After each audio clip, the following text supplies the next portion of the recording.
పాట సంఖ్య సియోన్ పాట పుస్తకం పాట సంఖ్య 110. సంతోషమే సంతోషమే సంతోషముతో స్తుతించండి.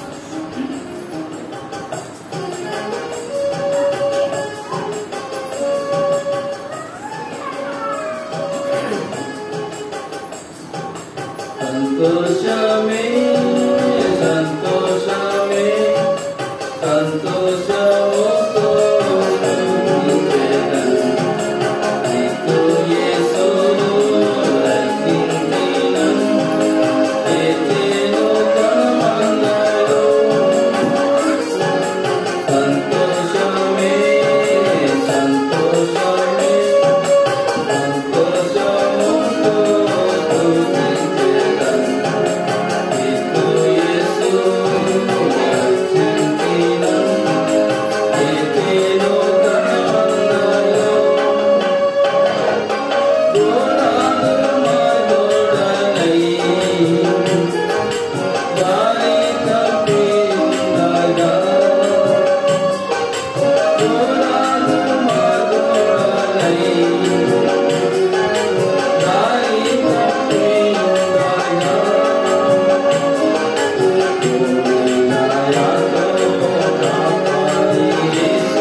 పాఠ సంఖ్య 605,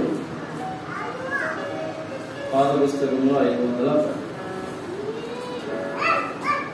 సంతోషమే సమాధానమే చెప్పనాశక్య సంతోషం. నా హృదయము ఇంతగా మారెను, నాలో యేసు వచ్చెను. నా హృదయము వింతగా మారెను, నా హృదయము వింతగా మారెను, నా హృదయము వింతగా మారెను, నాలో యేసు వచ్చినందున, నాలో యేసు వచ్చినందున సంతోషమే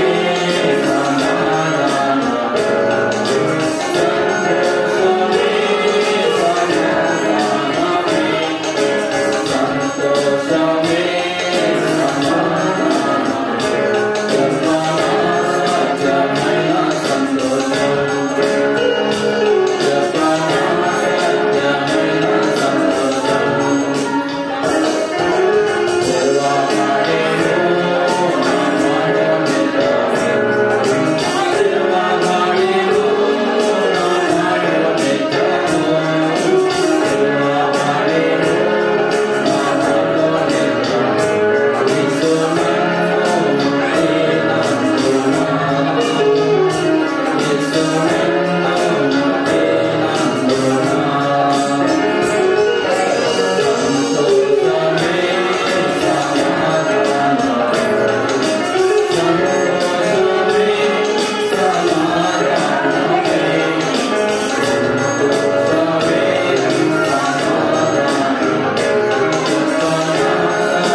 కీర్తన పాటలు సంతోషముగా పాడొచ్చు సియోను వెళ్ళుదాం.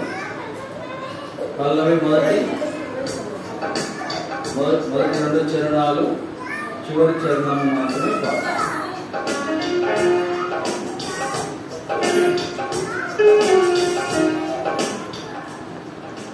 సియోను పాటలు సంతోషముగా పాడొచ్చు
హబక్కు గ్రంథము 3వ అధ్యాయం.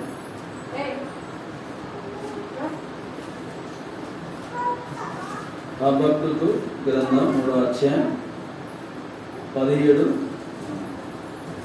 18, 19 వచనాలు చదువు.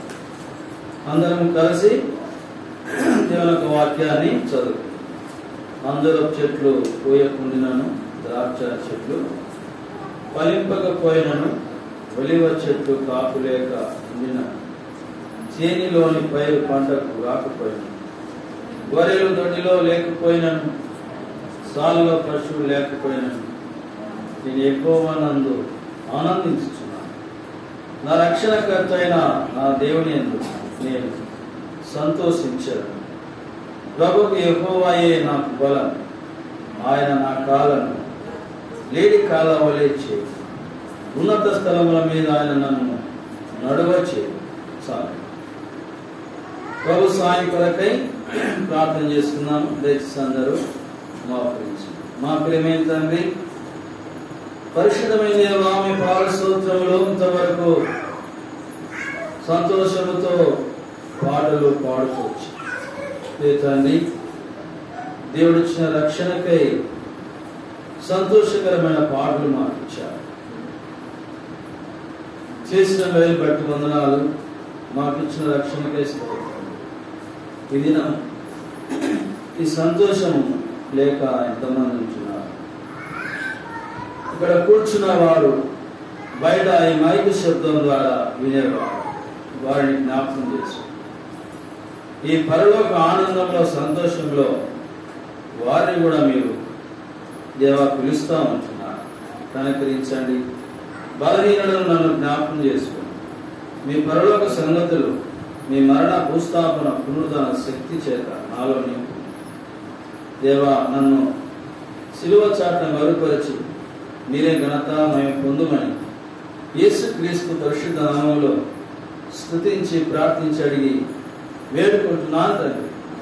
ఆమేన్.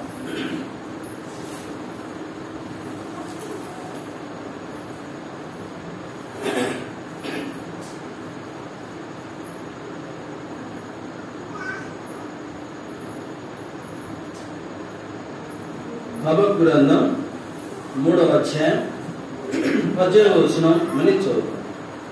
నేను యెహోవా యందు ఆనందించెదను, నా రక్షణకర్త అయిన నా దేవుని యందు నేను సంతోషించెదను. ప్రభు చాలు. ఇక్కడ సంతోషము, ఆనందం అనే 2 పదాలు వింటున్నాను.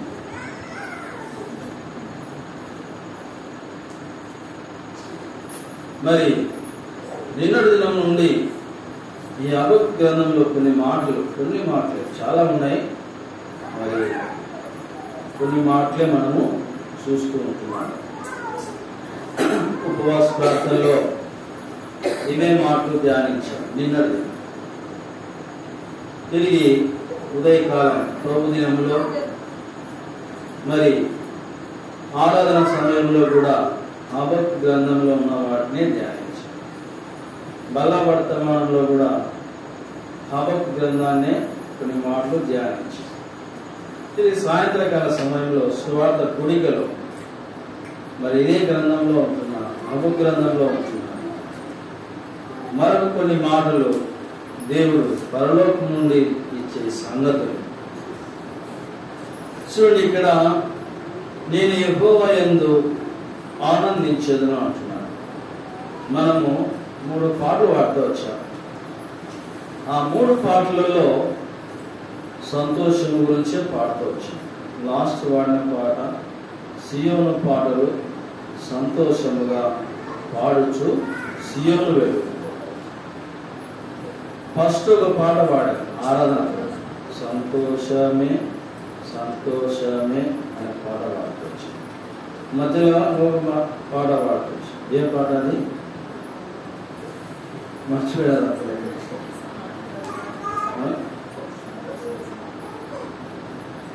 కనుక ఈ 3 పాటలలో సంతోషం గురించే పాడుతూ వచ్చాం. మరి హబక్కులో ఉంటున్న సంతోషం ఏమిటి కదా? యేసుక్రీస్తు ఇచ్చే ఈ సంతోషం. అందుకే ఉదయకాలంలో ఆరాధన చేస్తూ వచ్చాం. ఆయన ఆదియు అంతము ఎరిగినవాడు, ఆయన పూర్వకాలంలో ఉన్నవాడని హబక్కూ తెలుసుకున్నాడు. 3వ అధ్యాయంలో హబక్కూ గ్రంథం 3వ అధ్యాయం 2 వచనాలు బట్టి ఆరాధన చేస్తూ వచ్చాం ఉదయకాలం. అంతకు ముందుగా 1వ అధ్యాయంలో దేవుని ప్రశ్నించాడు, ఎందుకు ఈ జగడాలు, ఎందుకు మరి ఇవన్నీ ఇలా జరుగుతున్నాయి ప్రభువా, ఘోరం జరుగుతూ ఉంటున్నది లోకంలో, ప్రపంచంలో. ఎందుకు దేవుని పిల్లల మీద ఈ ఉగ్రత ఇవన్నీ కలుగుతూ ఉన్నాయి అనే వాటిని ప్రశ్నించాడు. నేను చాలా ప్రార్థన చేస్తా ఉన్నాను, మొరపెట్టుకుంటున్నాను, కానీ మరి ఏమిటి లోకమంతా ఇలా జరుగుతున్నదని. ఆ విషయాన్ని 2వ అధ్యాయంలో మరి 4వ వచనంలో ఆయన స్పష్టంగా చెప్తూ వచ్చాడు. అయ్యా, నువ్వు చదవగలిగినంత వీలైనంత వరకు మరి పెద్ద పెద్ద అక్షరాలతో రాసుకో అన్నాడు. ఆ విషయాలన్నీ 2వ అధ్యాయంలో దేవుడు దర్శనంలో హబక్కుకు చెప్తూ వచ్చాడు. ఆ విషయాలు గ్రహించిన వాడై కళ్ళారా మరి దేవుని దర్శనాన్ని చూసిన వాడై వణుకుచు భయముతో. ఎందుకు భయపడాలా? ఆయన యొక్క శక్తి, ఆయన యొక్క శక్తి, ఆయన ఇచ్చిన ఆనందం, ఆయన ఇచ్చిన మరి బలమును బట్టి, తర్వాత ఆయనలో ఉంటున్న గొప్పతనాన్ని బట్టి. మీకు అర్థం కావాలంటే మరి ప్రార్థన చేసుకుంటుంటారు, లేదంటే మరి మనసు మీద పడుకున్నప్పుడు కలవరింపులో యేసుక్రీస్తు ప్రభుల వారు వెలుగుగా వచ్చి మరి ఆయన నిన్ను నా బిడ్డ అని నేను అట్లా భుజం తట్టి లేపితే వెంటనే ఎట్లుంటావు కదా? ఏం ప్రభా యేసువా వచ్చినావా, బాగున్నావా అన్నారు కదా. అటువంటి ఆ దర్శనాన్ని ఎంతో మందికి చెప్తాం కదా. నేను కూడా మరి ప్రభు నాకు ఇచ్చిన దర్శనం, ఏమైనా దర్శనాలు చెప్తున్నావు కదా, సరే ప్రభు అందరినీ దర్శిస్తాడు. అందరి కొరకు ఆయన ఈ లోకానికి వచ్చాడు. ఎలా దర్శించాడు? మరి నేను ఒక ఊరిలో పోలీస్ ట్రైనింగ్ వెళ్ళాలని, ఒక ఊరిలో ట్రైనింగ్ కొరకు ఇంకా రాలేదు ఆ ఉద్యోగము. ఆ ఊరిలో నేను మరి పడుకొని ఉన్నాను. చాలా మంది ట్రైనింగ్ కు ముందుగా ప్రిపరేషన్ అనగా రన్నింగ్, తర్వాత మరి 100 మీటర్స్ పరిగెత్తుట, గ్రౌండ్ చుట్టూ పరిగెత్తుట, ఇది ట్రైనింగ్ ఇస్తారు ఒక మిలిటరీ అయినా కోవెలకుంటలో. అక్కడ నేను వెళ్ళాను. అక్కడ నేను వెళ్ళిన తర్వాత నా ఫ్రెండ్తో అక్కడ కూర్చొని అక్కడ పడుకొని రాత్రి నేను కూడా మరి CISF central industrial security force లో నేను చేరాలని ట్రైనింగ్ తీసుకొని వెళ్ళాను. అక్కడ నేను మరి ఉదయకాలం పరిగెత్తించడం అవి జరిగినాక పడుకున్న తర్వాత నాకు మరి పరలోకం నుండి అనగా ఆకాశం నుండి తెల్లటి గొర్రెపిల్ల ఆ గొర్రెపిల్ల నా మీదకి వచ్చి నా దగ్గరకు వచ్చి నిలబడి, తెల్లటి గొర్రెపిల్ల. వెంటనే లేచాను. వెంటలేసి ఎట్లుంది నా హృదయం ఎట్లుందంటే గుండె దడ దడ దడ కొట్టుకుంటాయి. భయపడడం ఎందుకు? అనగా దేవుడు దర్శించిందా అంటే హబక్కులో జరిగింది కూడా అదే. వణుకుచు దేవునిలో ఉంటున్న ఆ వెలుగును చూస్తూ వచ్చాడు, ఆ పవిత్రత పరిశుద్ధత చూస్తూ వచ్చాడు, దేవుని యొక్క గొప్పతనాన్ని, శక్తిని ఆయన చూస్తూ వచ్చాడు హబక్కు. ఈ విధంగా మరి ఇంకా మరి మా ఊర్లో నేను పడుకొని ఉండగా మధ్యరాత్రి దాదాపు 3 గంటల ప్రాంతంలో, ఇప్పుడు పగలుగా తెల్లవారుజామున 3 గంటల ప్రాంతంలో మాకు ఇంటి దగ్గరలో ఒక అట్లా CSI అట్లా సేమ్ చర్చి అలాగనే ఉంది. ఆ చర్చి దగ్గరలో మా ఇల్లు. అక్కడ నేను మరి దాదాపు తెల్లవారుజామున 3 గంటలప్పుడు ఆ చర్చిలో నుంచి అంత చిన్న పిల్లలు, దేవదూతలు దాదాపు గుంపుగా, మీరు ఎట్లా చెప్పాలి కదా, పెళ్లి పత్రికల మీద చూసింటారు కదా, దేవదూతలు బొమ్మలు కదా, రెక్కలు చిన్న, తర్వాత 2 వెంట్రుకలతో దేవదూతలు పిల్లలు. అలాగా వరుసగా గుంపుగా లైన్గా వాళ్ళు రెక్కలు ఆడించుకుంటూ మా ఇంట్లోకి వచ్చారు. మా ఇంట్లోకి వచ్చారు గుంపుగా పిల్లలందరూ వచ్చి నన్ను లేపుతానే చూస్తూనే లేరు వాళ్ళు. ఇలాగా దేవుడు దర్శించిన దాన్ని బట్టి, అలాగే హబక్కుకు దేవుడు దర్శన రీతిగా 3వ అధ్యాయం, హబక్కు గ్రంథం 3వ అధ్యాయంలో దేవుణ్ణి స్తుతించి ఆరాధిస్తూ ఉంటున్నాడు. దేవుని యొక్క గొప్పతనము దేవుణ్ణి తెలుసుకున్నాడు, ఏమిటి ఆయన ఉన్న గొప్పతనం. అందుకే 6వ వచనంలో 3వ అధ్యాయం 6వ వచనం, హబక్కు గ్రంథం 3వ అధ్యాయం 6వ వచనం, ఆయన నిలబడగా భూమి కంపించును. చూడండి, ఆయన చూడగా జనులందరూ ఇటు అటు తొలుగుదురు. ఆది కాల పర్వతములు బద్దలైపోను, పురాతన గిరిలో అనగును. పూర్వకాలం మొదలుపెట్టిన ఆయన ఇలా జరిగించువాడు. పూర్వకాలం ఆది కాలంలో ఉన్న దేవుడు, భూమి ఆకాశములు కలగజేయక ముందుకే ఉన్న దేవుడు, ఉన్నవాడు అనువాడు నిత్యముండు వాడని మనం చూస్తూ వచ్చాం. ఈ నిత్య దేవుడు మరి హబక్కుకు దర్శనంలో మరి ఆ లోకంలో ప్రస్తుతం జరుగుతున్న ఆ విషయాలన్నీ దేవుడు బయలుపరిచినప్పుడు దేవుని యొక్క కనికరాన్ని కోరుకుంటున్నాడు. ఆ కనికరము వాత్సల్యత కోరుకున్నాడు. తర్వాత 3వ అధ్యాయము మరి 18, 17, 18 వచనాలు చదువుతూ వచ్చాం. నేను యెహోవా నందు ఆనందించుచున్నాను అంటున్నాడు. ఏమని? ఆనందం. మరి అంత ముందుకు ఆనందం లేదా? యేసుక్రీస్తు ఎరిగిన కొంతమంది యేసుక్రీస్తు నమ్మినామంటుంటారు. సరే, అదొక సంతోషం. దర్శన రీతిగా దేవుని యొక్క దర్శనం పొందిన వారు కొంతమందికి చెప్తా ఉంటే అర్థం కాదు. మీకు దర్శనాలు వచ్చుంటారు, ఎక్కువ ఉంటుంది కదా. నిజమే, అందరికీ రావు. ఏదో ఒక విధంగా దేవుడు దర్శిస్తాడు. దర్శనాలు అనేది నిజం. దేవుడు దర్శన రీతిగా రాయబడుతూ వచ్చింది. చూద్దామా? హబక్కు గ్రంథం 1వ అధ్యాయం 1వ వచనం. హబక్కు గ్రంథం 1వ అధ్యాయం 1వ వచనం, పేజీ నంబరు 770. ప్రవక్తయగు హబక్కు వద్దకు దర్శన రీతిగా వచ్చిన దేవుడు దర్శనం ఇచ్చాడు. కనుక దేవుడు అందరినీ దర్శించేవాడుగా ఉంటాడు. అనగా ఆయా రకాలుగా దేవుడు మరి ప్రజలను ఆకర్షించేవాడుగా ఉంటాడు. ఇప్పుడు ఆనందము అనే మాటను మనం చూద్దాం. ఇంతవరకు మరి హబక్కులో ఉంటున్న మరి కొన్ని మాటలు మాత్రమే మనం చూస్తూ వచ్చాం.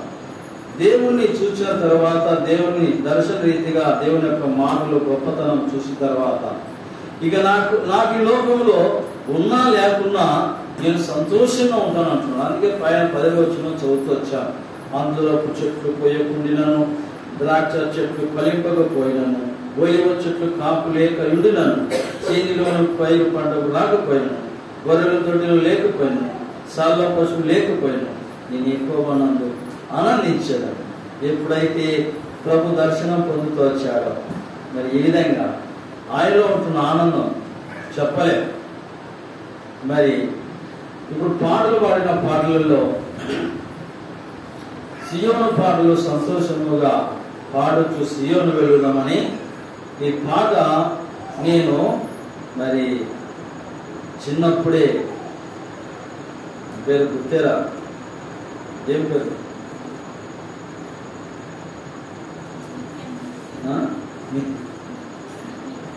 ఏం పేరు ప్రశాంత్? ఏం పేరు అంటే అంత వయసులో ఉన్నా, బాగా అంత వయసులో ఉన్నప్పుడు కృష్ణ బాలాన్ని మరి అలాగంట రెహబోత్ దగ్గరలో నా చిన్నప్పుడు ఉండేవాడు.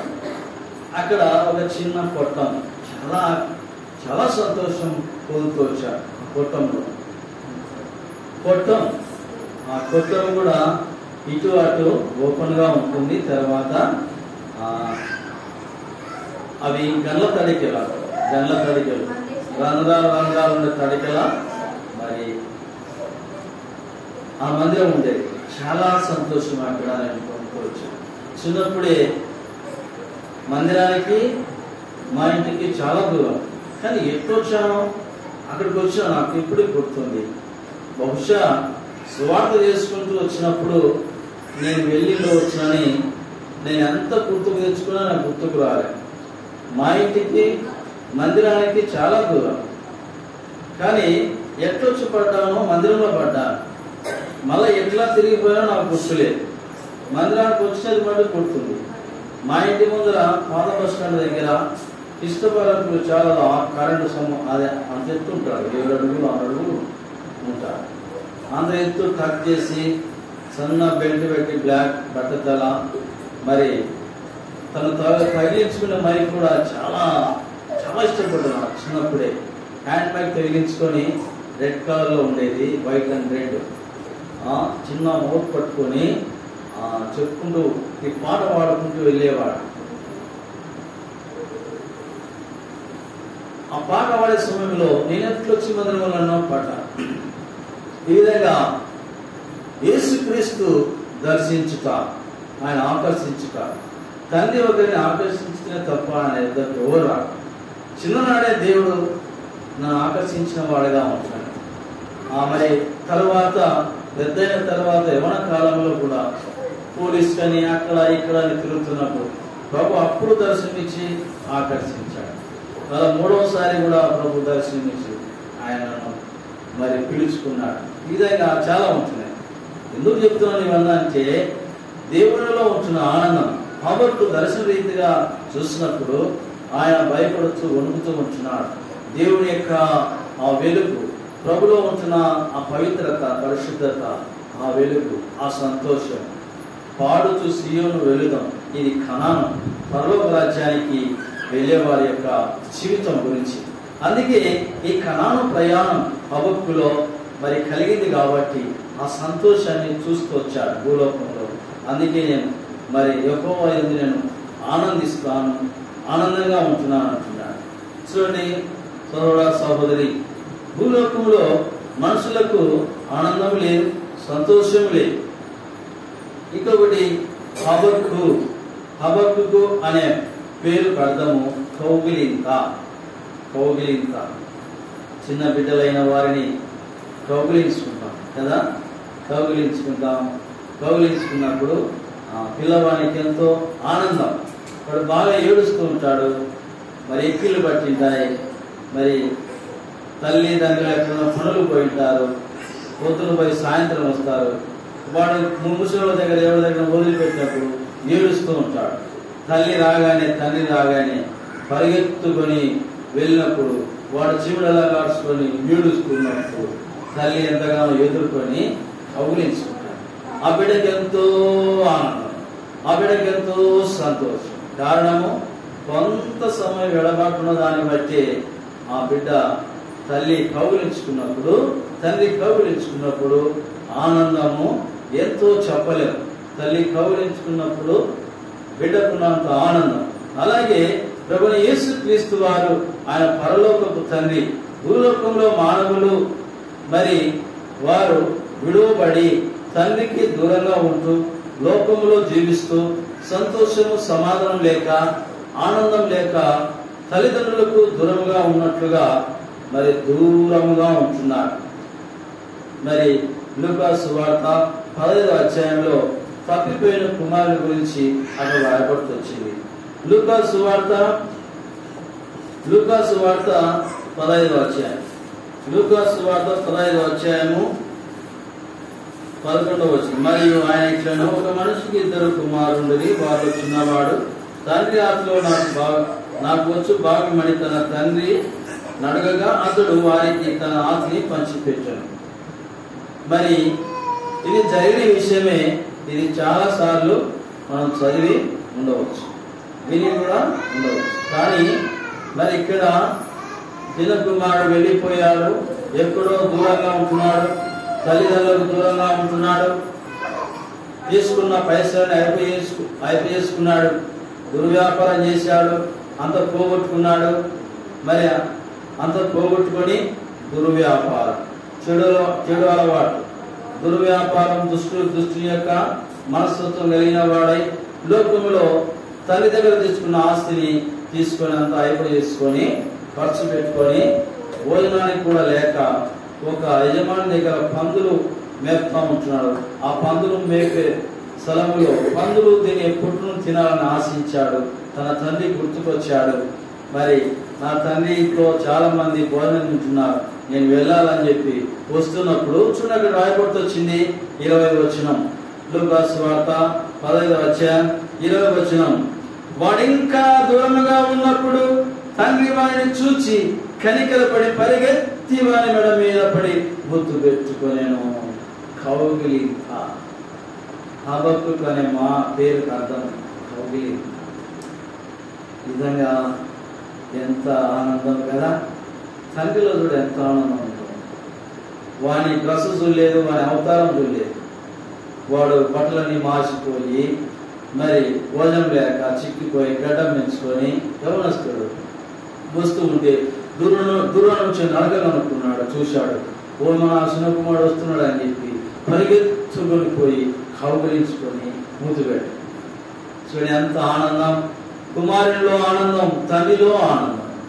కనుక యేసుక్రీస్తు మరి దేవుడు ఆయన నిన్ను ప్రేమిస్తూ ఉంటున్నాడు. కుమారుడు తప్పిపోయాడు, తండ్రి ఏడుస్తూ ఉంటున్నాడు. లోకంలో ఉంటున్న మరి మనుషులందరూ దేవుని యొక్క సృష్టి, దేవుడు మనసును సృష్టించాడు. దేవుని పిల్లలు సృష్టి, ఆయన పుట్టినవారు. మరి ఆదికాండం 2వ అధ్యాయం 7వ వచనంలో నరుని నీల మంటితో సృష్టించి వాడిని నాసికారంధ్రంలో జీవవాయువు ఊదగా నరుడు జీవాత్మాయను. కనుక దేవునికి పుట్టిన పిల్లలు, భూలోకంలో ప్రతి మనిషి దేవునికి పుట్టినవాడు. అనగా యెహోవా దేవుడు మనిషిని సృష్టించాడు. ఈ సృష్టించిన ఈ మానవుడు తప్పిపోయాడు.